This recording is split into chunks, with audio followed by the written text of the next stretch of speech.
Hello good morning नमस्ते यो कथामा हुन्छ तर जाति सङ्घमा उनीहरू अघिल्लो निर्वाचनमा चौथो शक्ति भएर आएको कुरालाई पनि त नजरअन्दाज त गर्न मिल्दैन होला नि त फेरि। तेस्रो चौथो शक्ति भनेको चाहिँ फेरि पनि भइरहेको छ, तेस्रो त हुँदैन। अहिले त पहिलो हुने नै दाबी छ उहाँहरूको। तेस्रोसम्म त हुँदैनन्। एमाले छ, काङ्ग्रेस छ, माओवादी छ। माओवादी भनेको त हटिसक्यो, प्रचण्डको पार्टी भनौँ न, प्रचण्डको पार्टी छ। यी पार्टी हुँदाहुँदै तेस्रो त यिनै हुन्। अब सिद्धिको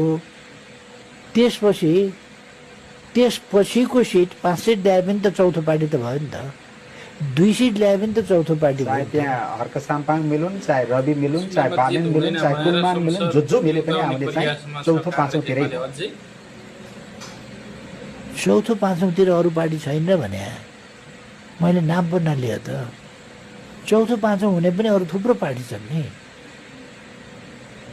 यिनीहरूको त एकाध जित्यो भने ठुलो कुरा। ओके, पाँचौँ होइन, चौथो पाँचौँ होइन, 10औँ 12औँ नम्बरमा भयो भने पनि अनौठो मान्नुपर्छ।